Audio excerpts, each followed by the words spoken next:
Hi guys, welcome back to new video. आज की video में हम लोग देखने वाले हैं कि जो फॉरेन स्टूडेंट्स का काउंसलिंग है वो कब से होने वाला है और एडमिशन प्रोसीजर क्या होने वाला है।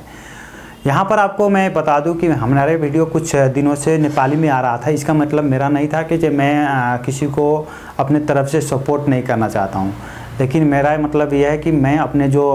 फॉरेन कंट्री नेशनल स्टूडेंट्स जो है उसको ज़्यादा रिफ़र करना एज कम्पेयर टू फॉरेन को। तो मैं अपने जो लैंग्वेज लोकल लैंग्वेज में थे उनको मैं थोड़ा एड्रेस कर रहे थे ताकि बच्चे लोग यहाँ पर जो कंफर्टेबल लैंग्वेज नेपाली है उसमें हम लोग उसका क्वेरी जो है उसको एड्रेस कर दिया जाए। और कोई अपडेट भी नहीं आ रहा था तो इसीलिए हम लोग उस पर कोई वीडियो भी रिलीज़ नहीं कर पा रहे थे।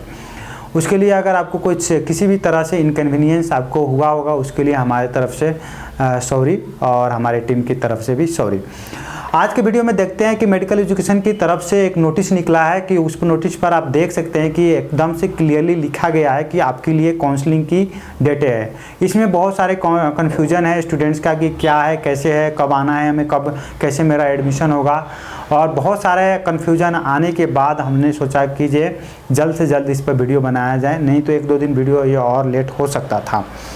अब इसमें क्या है कि देखिए यहाँ पर आपको पता है कि नेपाल में जो फॉरेन स्टूडेंट्स का एडमिशन प्रोसीजर है उसमें 2 चीज़ें लिया जाता है। एक पहला कि यहाँ की एग्ज़ाम दो, फॉरेन स्टूडेंट्स को बोला जाता है, और आप पहले प्रायोरिटी में आपकी या फर्स्ट राउंड की जो काउंसलिंग है उसमें आपको एडमिशन मिलेगा कॉलेजेस में, ये कहा जाता है। लेकिन वहीं पर यह भी बोला जाता है कि अगर फर्स्ट राउंड की काउंसलिंग से जो भी सीटें वैकेंट होकर आता है और आप चाहते हैं कि आप अपने कंट्री के एग्ज़ाम इंट्रांस एग्ज़ाम पास हैं जो नेशनल लेवल पर होता है आपके कंट्री में, विद इन कंट्री में वो क्वालिफाइड है, उसके बेसिस पर आप नेपाल में एडमिशन लेना चाह रहे हैं तो आपको सेकेंड राउंड के काउंसलिंग में समावेश किया जाएगा एज अ सेकेंड प्रायोरिटी देते हुए। तो उसके हिसाब से जो देखा जाए तो दोनों के लिए शेड्यूल आया है कि कब कब काउंसलिंग होने वाला है। और यहाँ तक अभी देखा जाए तो जब जो नेपाल की काउंसलिंग शेड्यूल है उसमें कुछ चेंजेस नहीं होता है, क्योंकि ये ऑफलाइन है तो इसके हिसाब से बहुत सारे लोग प्लान कर लिए होते हैं अपना ट्रैवलिंग वगैरह, इसीलिए इसमें कुछ चेंजेस नहीं होता है। लेकिन हालांकि लास्ट ईयर थोड़ा सा चेंजेस हुआ था, लेकिन इस ईयर कुछ चेंजेस होने की कोई संभावना नहीं है।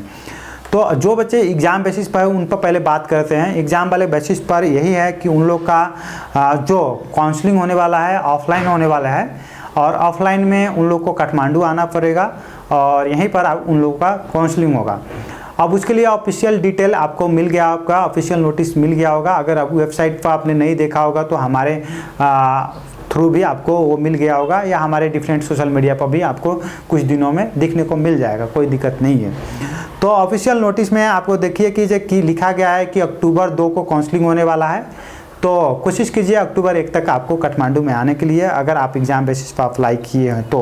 और वहीं पर आपकी जो फाइनल एडमिशन प्रोसीजर कंप्लीटेशन है वो 17 से लेकर आपको 22 तक है, 22 अक्टूबर, 17 अक्टूबर से लेकर 22 अक्टूबर तक, जिसमें आपकी यूनिवर्सिटी के बाकी फॉर्मेलिटीज़ भी पूरा होगा।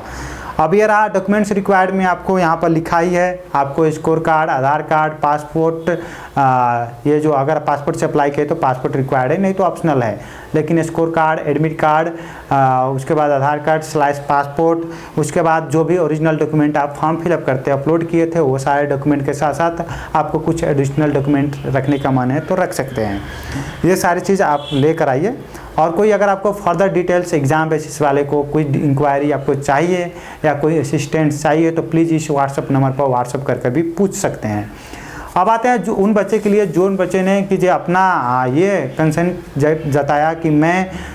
नीट स्कोर ही पर अपना एडमिशन लूँगा, या मैं अपने फॉरेन जो लेवल की जो एग्ज़ामिनेशन मेरे अपने विथ इन कंट्री में हुआ है उस पर ही एडमिशन लूँगा, लेकिन ये बोला जाए कि नीट स्कोर पर। तो नीट स्कोर पर जितने भी बच्चे अप्लाई किए हैं उन लोग के लिए जो एडमिशन प्रोसेस जो है वो ऑफलाइन ही होने वाला है, और उन लोग की जो एडमिशन प्रोसेस स्टार्ट होने वाला है 27 अक्टूबर 2024 को होने वाला है, और उसमें चलने वाला है 3 दिन, 27, 28, 29, और इसमें रैंक वाइज कैटेगराइज किया गया है। एक रैंक से लेकर 3 से 50 तक की रैंक वाले को अक्टूबर 27 को होगा, 3 से 51 से लेकर 7 से वाले को 28 को होगा, और इस तरह से 7 से 1 प्लस वाले को आपको करने का मतलब कि 29 को होगा। उसी तरह से आपकी जो एडमिशन प्रोसीजर है, final admission procedures and plus आप ये बोला जाए कि यूनिवर्सिटी एंड कॉलेज की जो फॉर्मेलिटीज़ है वो आपको 10 नवंबर से लेकर 14 नवंबर तक है। तो ये सारी चीज़ें हैं और आपकी इसमें भी आपकी डॉक्यूमेंट्स रिक्वायर्ड में आधार कार्ड, पासपोर्ट, उसके आधार कार्ड हो या पासपोर्ट हो, आपके पास नीट स्कोर कार्ड, नीट